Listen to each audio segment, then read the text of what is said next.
such an exciting time. And you know why it's so exciting? It's because we're actually changing Fable 3.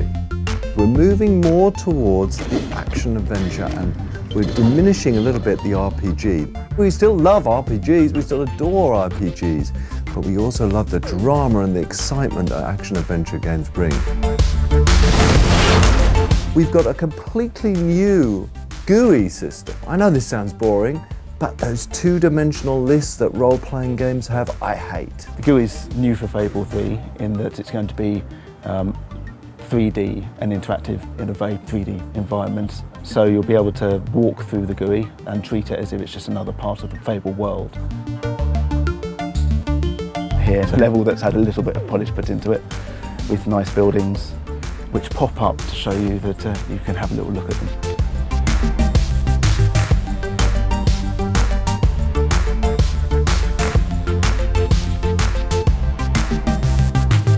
I want dressing rooms where I can change my clothes. I want armories where I can craft my weapons. I want war rooms where I can strategize. You'll be able to walk into, for example, a clothing room. You'll see statues dressed up with all the clothing that you've collected, so you can see at a glance whether you think the trousers all look good on you, that kind of thing. And you can see here we've got some outfits that we've collected during our time in the game. You'll be able to scroll through your different outfits to see what you've collected. And then just in real time I can just have a quick run around, see if I like it. One of the things about Fable is the humour.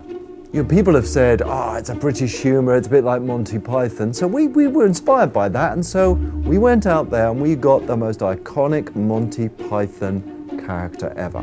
John Cleese is one of the major players in Fable 3. Okay.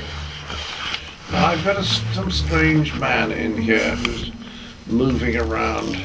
I played Jasper, who is the butler at the Royal Palace, and he was originally butler to the king who's gone all wrong, the naughty one. And now he is the great and faithful and loyal attendant on the young fellow who's going to become the hero, or the young girl who's going to become the heroine. The bottom half of your chicken suit has arrived, and I've prepared it for you. Yes, this is exactly the sort of future I imagined for myself when I got into butling.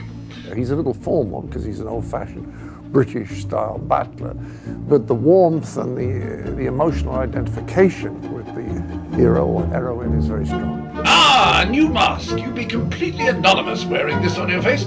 Wear it anywhere else on your person, I expect you would achieve exactly the opposite effect.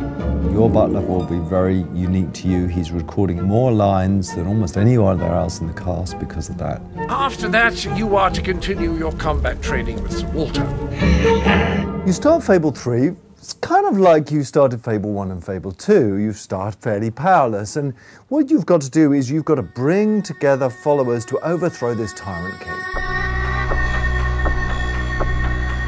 On your journey to overthrowing that king, you're going to make people promises. And I love the relevance to today, because what you'll find is the promises you make are going to have to be fulfilled. But just like presidents and prime ministers in today's world, it's so hard to keep those promises.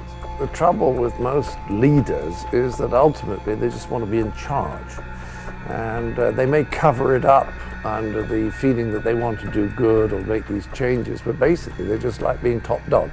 And then about halfway through the game, you become king or queen. You rule Albion.